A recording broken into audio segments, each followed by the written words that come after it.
bisa terlaksana dengan baik. Dan Allah Subhanahu wa taala ketika Allah menghendaki agar kita bisa beribadah dengan baik, maka Allah Subhanahu wa taala memberikan fasilitas. Sehingga syukur adalah ketika seseorang itu mampu menggunakan yang dikasih sama Allah itu untuk tujuan yang dikehendaki oleh Allah Subhanahu wa taala. Sebagaimana ketika Allah Subhanahu wa taala berfirman tentang manusia lahir ke dunia, ya. Wallahu akhrajakum min butuni ummahatikum la ta'lamuna syai'a wa ja'ala lakumus sam'a wal absar wal afidah la'allakum tashkurun. Ya. Allah Subhanahu wa taala yang menjelaskan tentang ketika manusia itu keluar dari perut ibunya.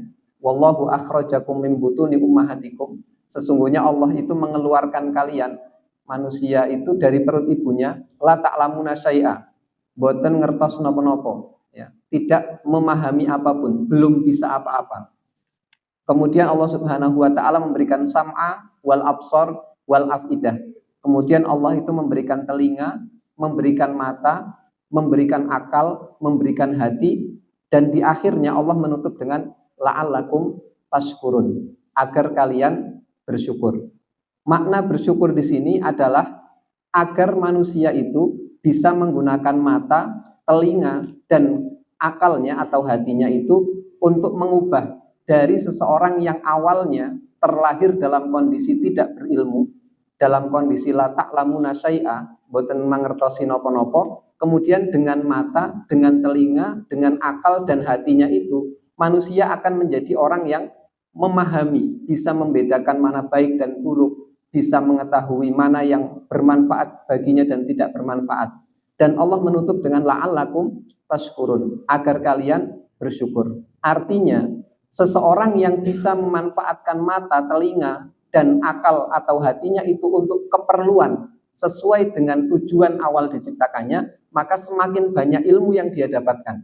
Tetapi ketika seseorang tidak menggunakan mata, telinga, hati, dan akalnya untuk kemudian digunakan untuk tujuan awal itu diberikan kepada seseorang, maka dia bukan termasuk orang yang bersyukur. Maka kuncinya ketika seseorang itu diberi oleh Allah Subhanahu wa taala sesuatu adalah bagaimana kadar syukurnya kepada Allah Subhanahu wa taala.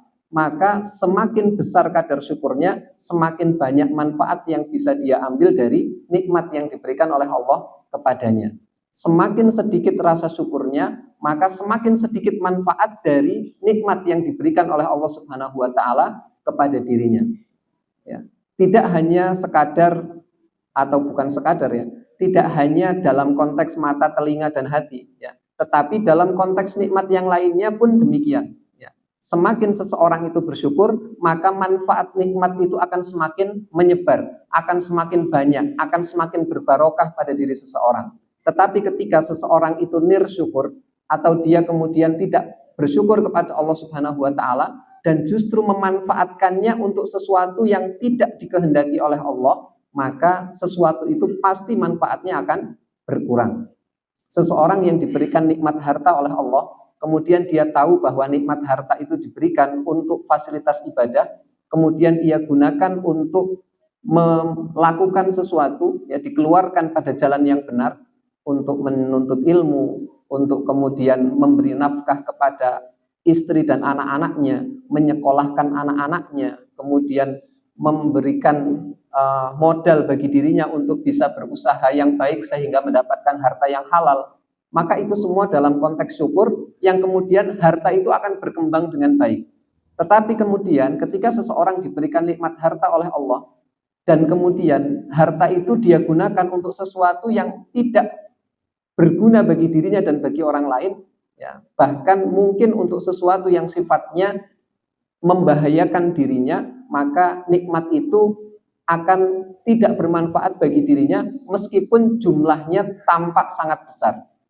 Ya, jadi ada orang-orang yang diberikan harta banyak oleh Allah, tetapi hartanya itu ternyata tidak memberikan efek positif kepada dirinya, tidak memberikan nilai tambah pada dirinya, justru menghancurkan dirinya dan keluarganya. Dan ini indikasi bahwa seseorang itu tidak bersyukur kepada Allah Subhanahu wa taala. Ya, maka kita senantiasa mengingatkan kepada diri kami pribadi dan juga kepada saudara-saudara semua ya, Marilah kita bersyukur kepada Allah Subhanahu wa taala, sehingga dengan syukur itu bertambah nilai dari nikmat yang diberikan oleh Allah Subhanahu wa taala kepada kita, dan itu akan semakin mengekalkan, ya, bahkan Allah akan memberikan kepercayaan yang lebih kepada kita lantaran kita bisa bersyukur kepada Allah atas apa yang telah diberikan oleh Allah, atas apa yang telah diamanahkan oleh Allah Subhanahu wa taala kepada kita. Dengan sedikit kemudian kita syukuri, dan Allah tahu bahwa kita bersyukur atas yang sedikit, maka insya Allah Allah akan memberikan tambahan. Tetapi ketika kemudian kita dikasih sedikit saja, ya, kita sudah mulai lupa kepada Allah Subhanahu wa taala, ya, maka hasil akhir, ya, dari dibanyakkannya limpahan nikmat yang kemudian tidak tersyukuri, ya, maka itu kemudian menjadi sesuatu yang justru membahayakan bagi seseorang. Ya. Maka nikmat dan ujian bagi seorang muslim itu tidak hanya sekadar ketika seseorang itu mendapatkan banyak, ya. Bahkan banyaknya nikmat itu bisa menjadi ujian bagi seseorang, ya. Bisa menjadi curahan yang kemudian justru menghancurkan. Sebagaimana kita hidup, ya, hari ini dalam situasi yang musim penghujan banyak, ya. Musim penghujan yang lebat, ketika tidak ada serapan yang baik, maka hujan itu akan menghancurkan. Tetapi ketika hujan itu datang, jumlahnya banyak, dan kemudian kita tahu atau kita punya wadah-wadah untuk mengeluarkan air hujan itu, ya, kemudian dia terserap kemana-mana dengan baik, maka hujan yang banyak itu akan memberi manfaat. Ya. Tapi kalau hujan kemudian tidak ada serapannya, hujan itu kemudian justru bisa merusak seseorang, ya, bisa merusak satu wilayah tertentu, ya. Maka guyuran hujan nikmat dari Allah, kalau kemudian tidak kita syukuri, jangan-jangan justru nanti bisa menjadi banjir yang menenggelamkan orang yang diberi nikmat tersebut. Ya, sementara kalau hujan nikmat yang diberikan oleh Allah, kemudian kita tahu bagaimana cara mentasarufkannya, ya, bagaimana cara untuk kita menggunakan nikmat tersebut, maka insya Allah limpahan air hujan itu akan turun kepada kita, dan itu menjadi manfaat. Sebagaimana kemudian kita senantiasa berdoa kepada Allah ketika hujan, Allahumma shayyiban nafi'a. Ya Allah, curahkanlah kepada kami hujan yang membawa nikmat, ya, hujan yang menjadi kebaikan bagi diri kita, bukan hujan yang membawa kemudorotan. Ya, termasuk hujan nikmat yang diberikan oleh Allah, semoga dengan kita bersyukur menjadi hujan nikmat yang bermanfaat.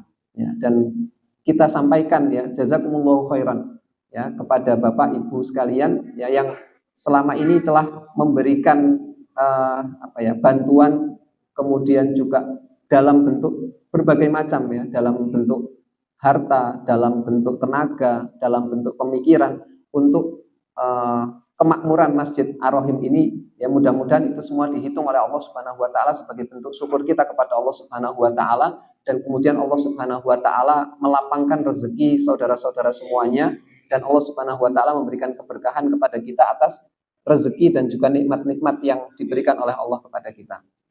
Salawat dan salam senantiasa tercurah kepada Nabiullah Muhammad Sallallahu Alaihi Wasallam, kepada keluarganya, para sahabat, tabiin, tabiut tabiin, dan mudah-mudahan melimpah pula kepada kita, ya, dan kita berharap kita kelak akan mendapatkan syafaat dari baginda Rasulullah Sallallahu Alaihi Wasallam.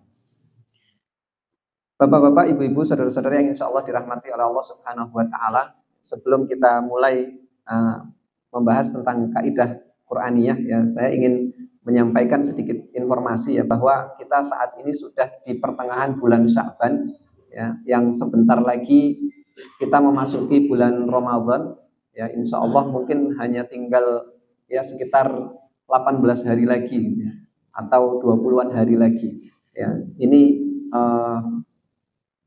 waktu-waktu yang memang kita perlu untuk bersiap, ya, untuk kita bisa mempersiapkan diri kita memasuki bulan Ramadan. Semoga bulan Ramadan yang akan kita lalui menjadi bulan Ramadan yang semakin baik dibandingkan dengan Ramadan-Ramadan sebelumnya, ya. Dan sering kita dengar, ya, bahwasanya Ramadan yang satu ke Ramadan yang selanjutnya, ya, adalah menjadi penghapus dosa, ya, penggugur dosa bagi seseorang, ya, terutama atau dosa-dosa antara dua Ramadan, ya, Ramadan ini dan Ramadan yang lalu. Jadi dosa-dosa yang kita lakukan di jenjang Ramadan ini, ya, di jeda Ramadan ini, insya Allah ya akan diampuni oleh Allah ketika kita bisa memasuki bulan Ramadan dan memanfaatkan momentum bulan Ramadan itu dengan baik. Ya. Selama kita mampu untuk berpuasa, maka pastikan bahwa kita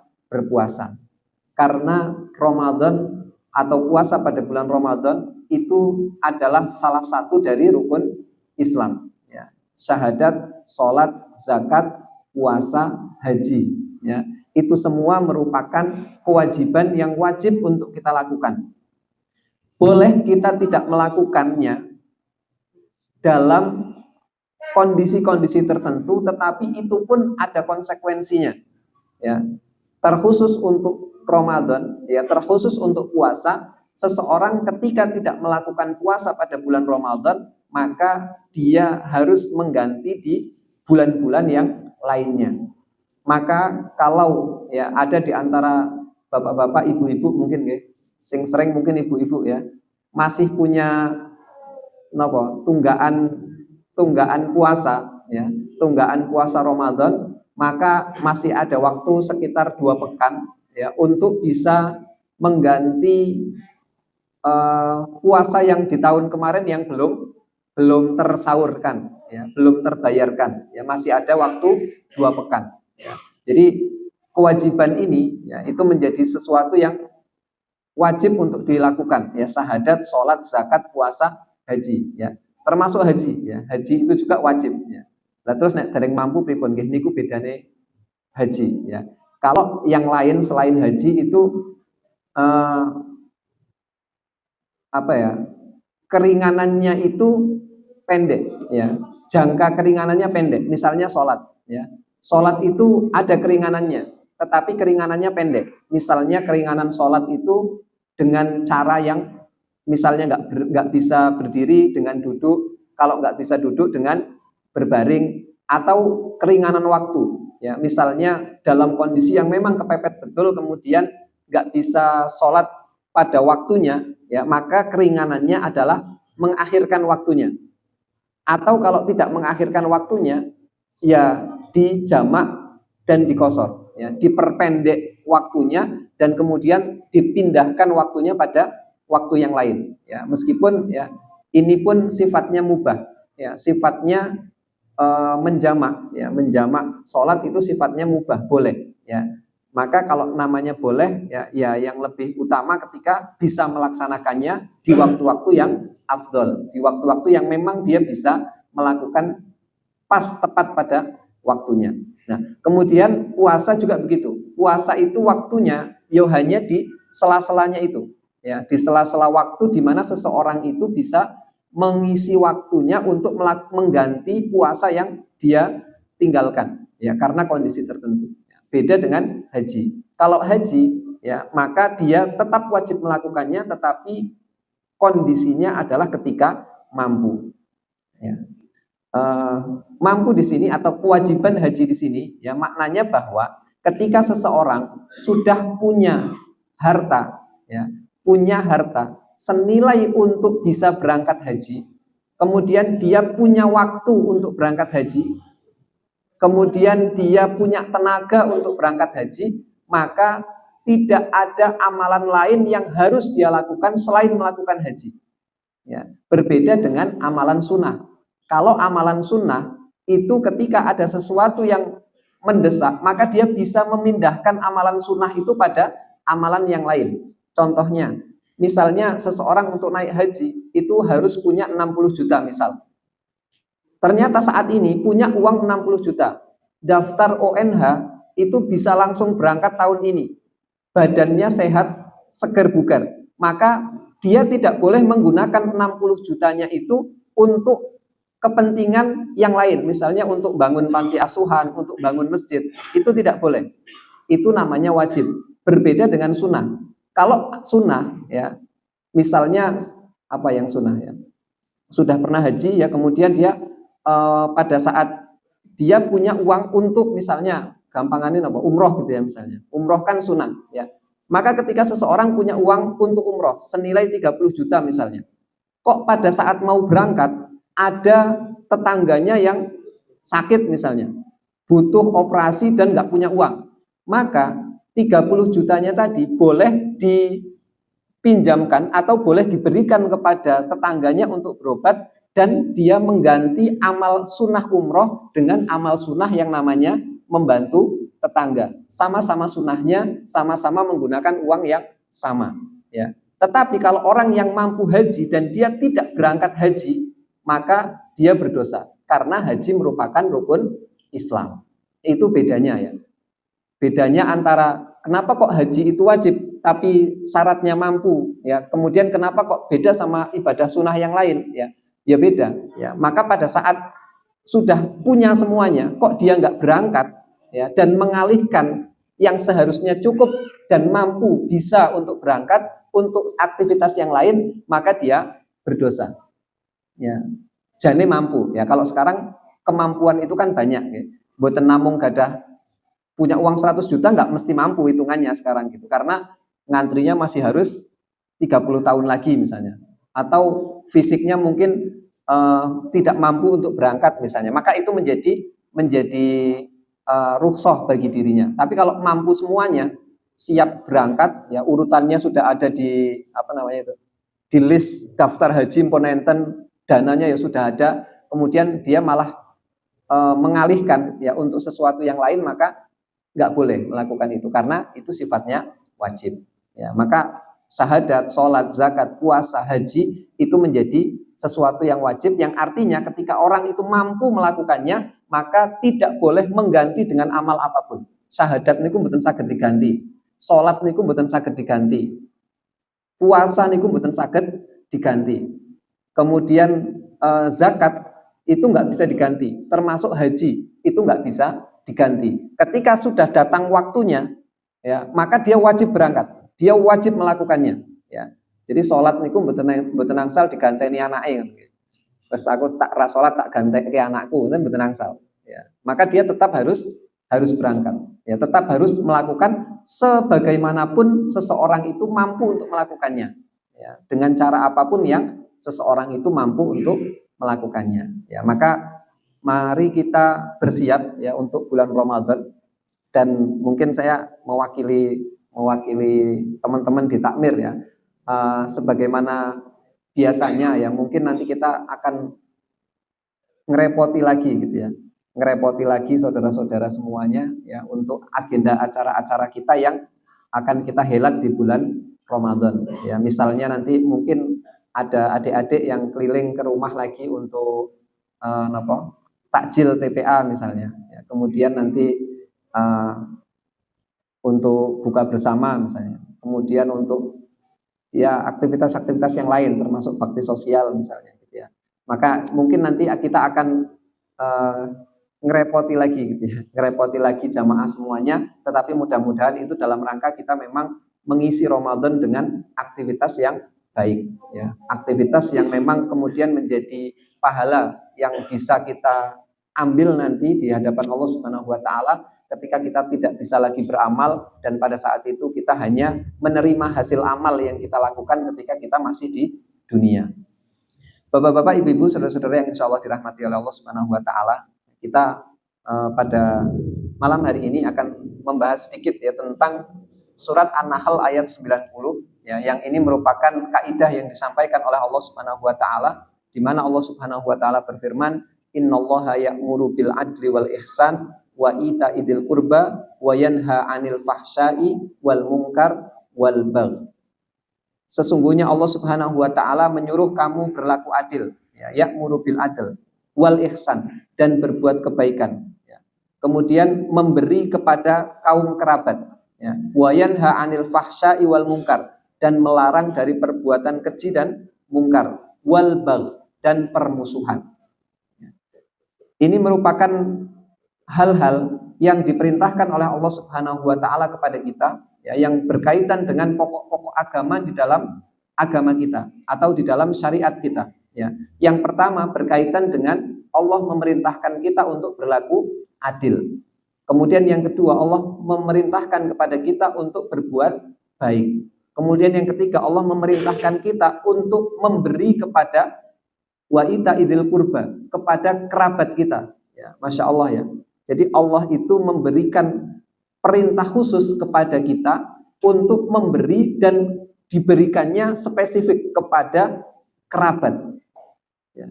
Karena kerabat itu ya orang yang paling dekat dengan diri kita. Ya.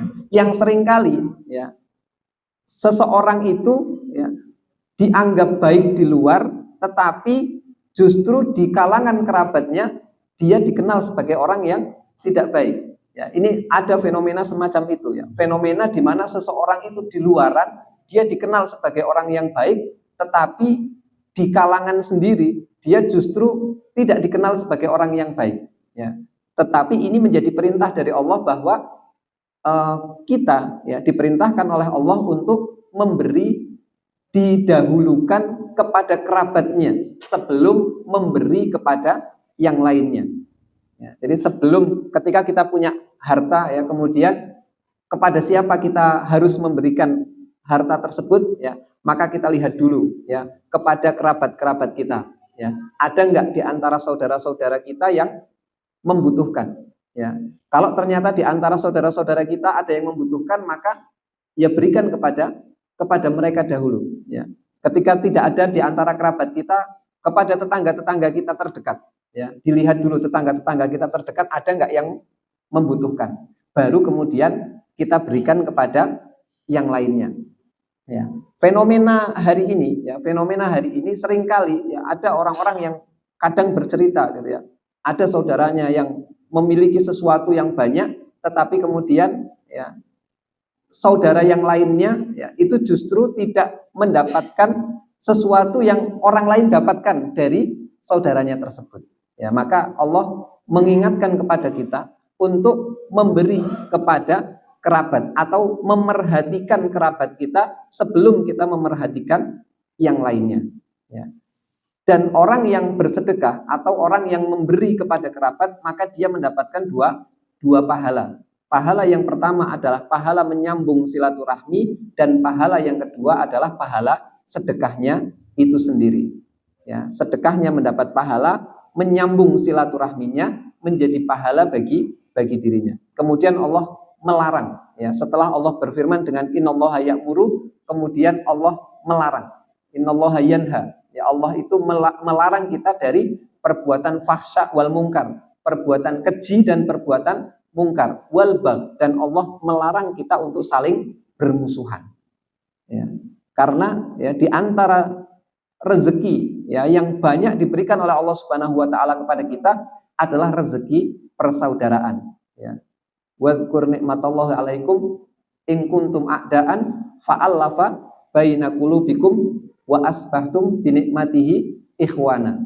Ya, Allah Subhanahu wa taala itu menyebutkan ya bahwasanya ingatlah nikmat Allah Subhanahu wa taala yang dahulunya kalian itu saling bermusuhan ya. Kemudian fa'allafa baina qulubikum, kemudian Allah itu menjadikan hati-hati kalian itu saling ta'aluf, saling berkait, saling terikat ya oleh syariat ini, kemudian menjadikan kalian itu sebagai saudara.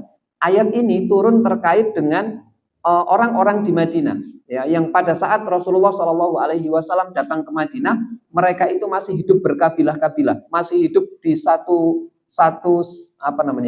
wilayah yang di antara mereka ini saling bermusuhan. Ya, mereka saling ingin menjatuhkan yang lainnya. Tetapi kemudian dengan datangnya Islam itu menyatukan hati mereka. Ya, warna kulitnya tetap berbeda, sukunya tetap berbeda, tetapi hatinya satu. Yakni hatinya terikat oleh syariat Allah Subhanahu wa taala, kemudian Allah menjadikan dengan ikatan hati itu kemudian mereka menjadi saudara. Maka ketika Allah telah mempersaudarakan seorang muslim dengan muslim yang lainnya, seorang mukmin dengan mukmin yang lainnya dengan ikatan iman, maka Allah Subhanahu wa taala melarang kita untuk saling bermusuhan. Ya.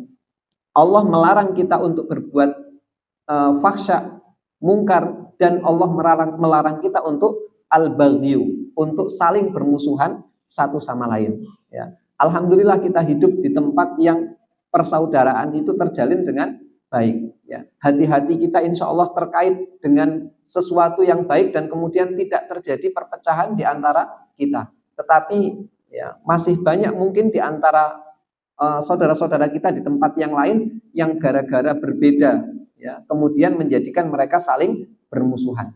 Ya, warna kulitnya berbeda bermusuhan, ya, warna seragamnya berbeda kemudian bermusuhan. Ya, suaranya berbeda, ada yang tinggi dan ada yang lemah lembut kemudian bermusuhan, ya. Maka ini sesuatu yang dilarang di dalam Islam, karena Islam tidak memandang pada rupa dan Islam tidak memandang pada strata, tetapi Islam memandang pada hati para pemeluknya. Ketika hati itu bisa menyatu, maka segala perbedaan itu bisa ditepis. Tetapi ketika ada persamaan tetapi hatinya tidak bisa menyatu, maka seseorang atau satu kelompok itu pun tidak akan bisa bersatu. Ya. Besarnya rumah atau kecilnya rumah, indahnya rumah, ketika di dalam rumah tangga atau di dalam satu rumah itu, ya, kemudian hatinya tidak saling terkait, maka akan tidak ada kecocokan di antara keduanya. Tetapi meskipun mungkin rumahnya tidak indah, ya, mungkin rumahnya tidak bagus, tetapi ketika hatinya menyatu, maka rumah itu pun tampak luas dan tampak indah, karena hatinya yang menjadikan rumah itu indah, yang menjadikan tempat mereka berkumpul itu sesuatu yang menjadikan keduanya tenang, tentram di dalam persatuan mereka. Ya, jadi sama seragam, ya, itu belum tentu menyatukan, ya. Tetapi seragamnya berbeda, asal hatinya bersatu, itu ya akan membawa ketentraman. Baik Bapak Ibu, saudara-saudara yang insyaallah dirahmati oleh Allah Subhanahu wa taala, ya, kita akan fokus pada yang pertama. Innallaha ya'muru bil adl. Sesungguhnya Allah menyuruh kamu untuk berlaku adil, ya. Keadilan ini, ya, merupakan juga sifat Allah Subhanahu wa taala. Dan Allah Subhanahu wa taala ketika memberikan syariat bagi umatnya, ya, bagi hambanya, maka syariat Allah itu pasti adil. Ya. Di dalam surat Al-An'am ayat 115, Allah Subhanahu wa taala berfirman, "Wa tammat kalimatu rabbika sidqan wa adla, la mubaddila li kalimatihi wa huwas samiul alim." Telah sempurnalah kalimat Tuhanmu, yaitu Al-Qur'an, sebagai kalimat yang benar dan adil. Tidak ada yang dapat mengubah-ubah kalimat-kalimatnya, dan dialah yang maha mendengar lagi maha mengetahui. Ya, jadi apa yang disampaikan oleh Allah di dalam Al-Quran, syariat-syariat Allah Subhanahu wa taala itu semuanya adil. Karena Allah itu tidak punya tendensi apa-apa dari diberlakukannya syariat. Ya, hukum yang disampaikan oleh Allah agar dilakukan oleh hambanya, itu Allah tidak punya kepentingan apapun. Ya, berbeda dengan hukum yang dibuat oleh manusia. Ketika manusia membuat hukum, maka hukum itu pasti ada tendensinya, ada kepentingan yang ingin diraih oleh si pembuat hukum. Bisa jadi kepentingannya adalah kepentingan yang menguntungkan baginya atau sesuatu yang mengamankan baginya.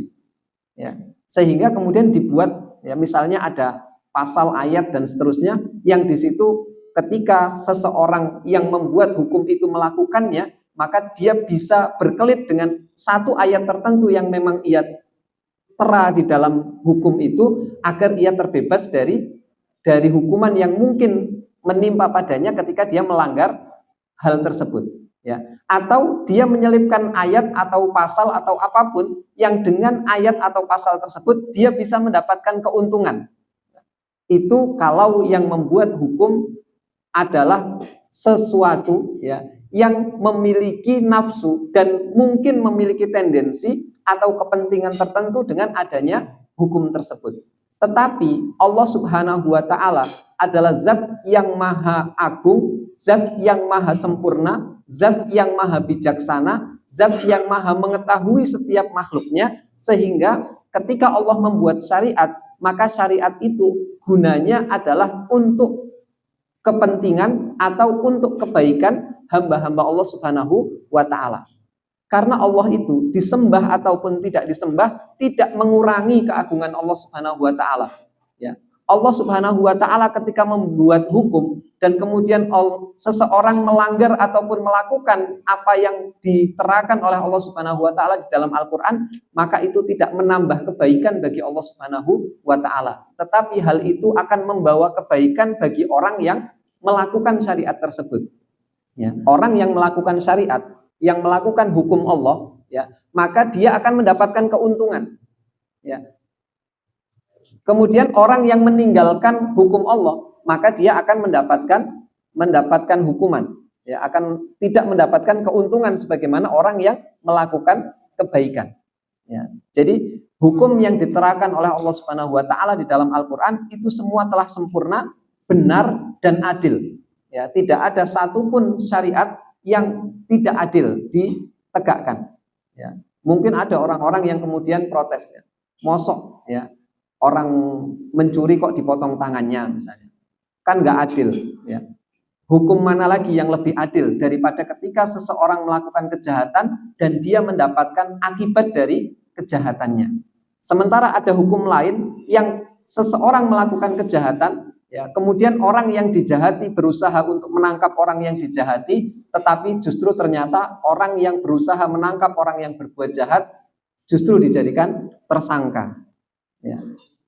Maka tidak akan terjadi hal tersebut di dalam konteks syariat. Ya, karena memang efek jera dari seseorang melakukan kejahatan itu perlu ada. Ya. Ketika kemudian kejahatan dilakukan dan tidak ada efek jera bagi orang yang melakukannya, ya besar kemungkinan dia akan melakukan kejahatan yang lebih besar lagi. Ya. Konon, hanya konon, ya. Di cerita-cerita orang, ketika seseorang masuk penjara misalnya, maka di dalam penjara itu banyak orang yang kemudian belajar dari yang lebih ahli. Ya. Jadi masuk penjara gara-gara nyolong sepeda, ya. Setelah keluar dari penjara nyolong motor. Ya. Masuk penjara gara-gara nyolong motor, keluar penjara nyolong mobil. Ya. Karena ketika di penjara dia bertemu dengan orang yang lebih expert, ya, lebih hebat cara melakukan kejahatannya, dan akhirnya dia justru belajar. Ya, tidak sedikit pula yang kemudian taubat, ya, banyak yang taubat, tapi ada juga ternyata cerita-cerita demikian. Ya, artinya Bapak-bapak, Ibu-ibu, saudara-saudara yang insyaallah dirahmati oleh Allah Subhanahu wa taala, kejahatan itu butuh efek jera, ya. Ketika seseorang melakukan kejahatan dan dia tahu betul bahwa dengan kejahatannya itu dia akan mendapatkan keadilan, ya, maka orang itu akan takut untuk melakukan kejahatan. Tetapi kalau tidak ada yang membuat seseorang pelaku kejahatan itu takut untuk melakukannya lagi, maka bisa jadi seseorang itu akan melakukan kejahatan terus dan terus melakukan kejahatan, bahkan mungkin lebih besar. Ya. Beberapa ulama, diantaranya Imam Abu Muhammad bin Hazm, ya, itu mengatakan keadilan adalah benteng yang menjadi tempat perlindungan bagi setiap orang yang takut. Hal itu karena kita melihat orang yang zalim dan yang tidak zalim. Apabila dia melihat seseorang yang ingin menzaliminya, niscaya dia akan menyeru kepada keadilan. Dan pada saat itu dia akan mengingkari kezaliman itu dan mencelanya. Dan Anda tidak akan melihat orang yang mencela keadilan. Maka barang siapa yang keadilan ada di dalam tabiatnya, maka dia akan merasa tenang di dalam benteng yang kokoh tersebut.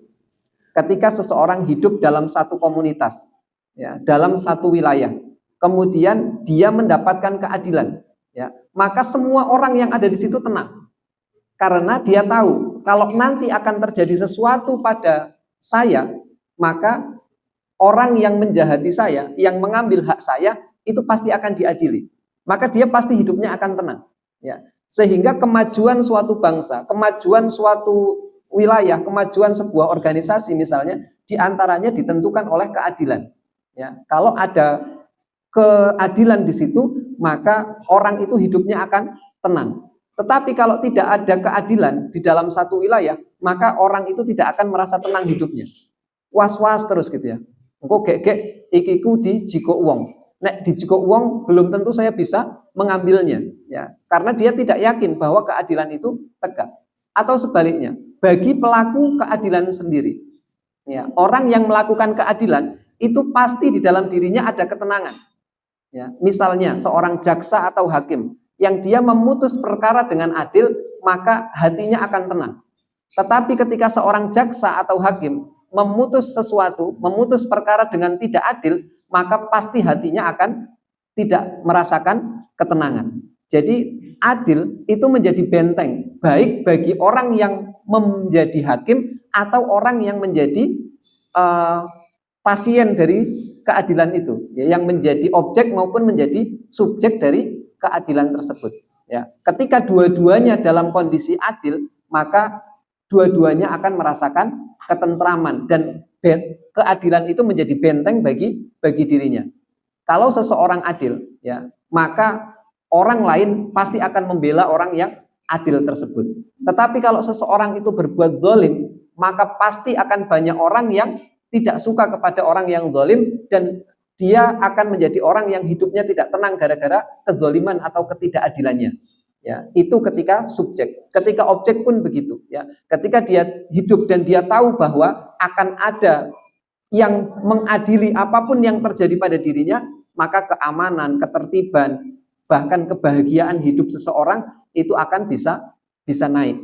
Orang itu akan hidupnya dengan tenang. Ada satu kisah yang pernah terjadi pada masa Khalifah Ali bin Abi Thalib radhiyallahu anhu. Ya, sahabat Ali bin Abi Thalib, ya, pernah menemukan baju perangnya itu ada pada seorang laki-laki Nasrani. Ya, Ali bin Abi Thalib yang saat itu menjadi khalifah, ya kalau sekarang presiden, ya, menjadi presiden, kemudian dia melihat baju perangnya itu dipakai atau dibawa oleh seorang laki-laki Nasrani. Ya, seorang laki-laki Nasrani. Kemudian Khalifah Ali bin Abi Thalib ini datang, ya, kepada qadhi, kepada jaksa, kepada hakim, namanya Qadhi Suraih, ya, yang kemudian dia melaporkan, ya, melaporkan kepada hakim atau kepada keadilan, ya, kepada jaksa bahwa dia menuntut, ya, agar si orang yang mengambil orang yang membawa baju perangnya, ya, itu agar kemudian ditangkap. Ya, dia datang kepada qadhi dan mengatakan, wahai Suraih, ya, andai saja rivalku ini seorang muslim, niscaya aku tidak akan duduk kecuali bersamanya. Akan tetapi dia ini seorang Nasrani. Ya, jadi nek sing ngambil itu seorang muslim mungkin ya saya masih tak maafkan lah gitu ya. Tapi berhubung ini bukan muslim, ya, maka saya mengadukan ini, ya. Dan Rasulullah telah bersabda, ya, idza kuntum wa iyahum fi tariqin fatarruhum ila madayyikihi. Ya, jadi intinya Nabi itu memerintahkan kepada kita kalau kepada orang-orang non muslim itu ya agak lebih apa namanya?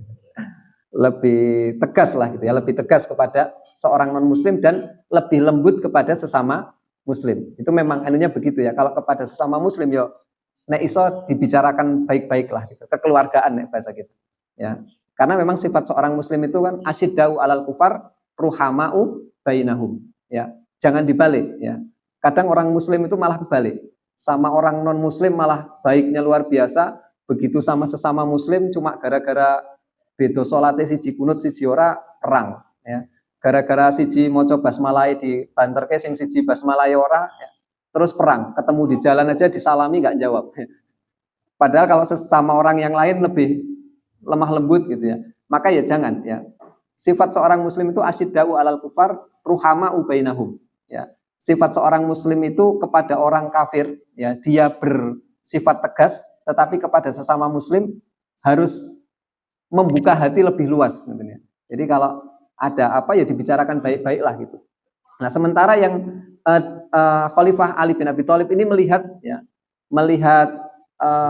baju perangnya itu pada seorang kafir, seorang Nasrani, ya. Dan ini juga perlu dibedakan dengan orang Nasrani hari ini ya, karena memang sifatnya berbeda ya pada masa itu. Ya, yang kemudian ya Khalifah Ali bin Abi Thalib ini berkata, baju perang ini adalah baju perang milikku. Aku belum pernah menjual dan belum pernah menghibahkannya. Ya, kemudian Suraih, ya, hakim itu mengatakan kepada Khalifah Ali bin Abi Thalib, ya, apakah kamu memiliki apakah kamu memiliki bukti ya bahwa baju itu milikmu? Ya. Maka kemudian Khalifah Ali bin Abi Thalib mengatakan kepada hakim, tidak, ya, saya nggak punya bukti apa-apa kalau itu baju saya. Ya. Maka kata Qadhi, karena kamu nggak punya bukti ya sudah, berarti baju itu milik si Nasrani, bukan milikmu. Kecuali kamu bisa menghadirkan bukti. Ya. Akhirnya Khalifah, ya, Amirul Mukminin Ali bin Abi Thalib itu menerima ya keadilan keputusan yang disampaikan oleh hakim. Ya. Jadi seorang presiden mengadukan barangnya hilang dan dia tahu bahwa barang itu dibawa oleh seseorang, ya. Tetapi hakimnya itu memutus keadilan bahwa nggak bisa, ya. Kamu mentang-mentang presiden terus mau ngambil itu nggak bisa, kecuali ada buktinya bahwa itu memang milikmu, ya. Maka kemudian gara-gara itu orang Nasrani ini kemudian datang kepada Qadhi Sureh dan menjelaskan, iya betul, ya, baju ini miliknya Khalifah. Baju ini terjatuh dari kuda yang ditunggangi oleh sahabat Ali, kemudian ketika terjatuh saya ambil. Jadi ini sebenarnya milik Khalifah Ali, tapi memang Khalifah Ali bin Abi Thalib nggak bisa memberikan bukti, ya. Maka kemudian gara-gara dia mendapatkan keadilan, orang Nasrani ini akhirnya masuk Islam. Dan gara-gara masuk Islamnya itu, kemudian bajunya Khalifah Ali diserahkan kepada dia, menjadi sesuatu yang halal, ya. Dihalalkan untuk orang tadi, ya, yang masuk Islamnya gara-gara hakim yang adil. Ya, jadi Islam itu agama yang sangat adil, yang bahkan Rasulullah Shallallahu Alaihi Wasallam itu menyatakan, ya, laukanatil Fatimah bin Muhammad sarokot lakotoktu yadaha. Kalaulah seandainya Fatimah putriku itu mencuri, maka niscaya akan aku potong tangannya. Itu Rasulullah yang mengatakan. Artinya Islam adalah agama yang sangat menjunjung tinggi keadilan, dan dengan keadilan itu maka kebahagiaan, ketenangan, ketentraman, ya, dalam satu wilayah tertentu itu pasti akan didapatkan. Ya. Sebenarnya masih ada nanti bagaimana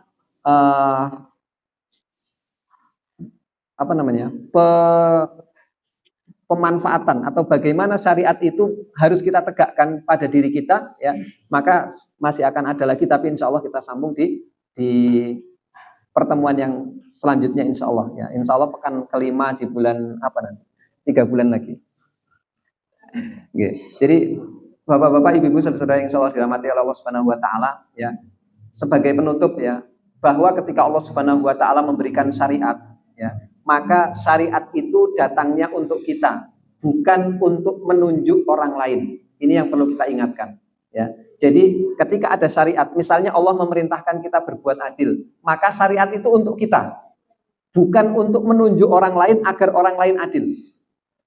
Yang menunjuk itu Allah, ya. Jadi Allah yang menunjuk kepada semua hambanya, wahai hambaku adilo, ya. Tetapi ketika kita mendapatkan perintah itu dari Allah, maka cara melihatnya adalah saya sudah adil belum, ya, bukan sebaliknya. Wah wong kaya adil, wah wong kaya adil, gitu, ya. Ini berlaku untuk semuanya, ya.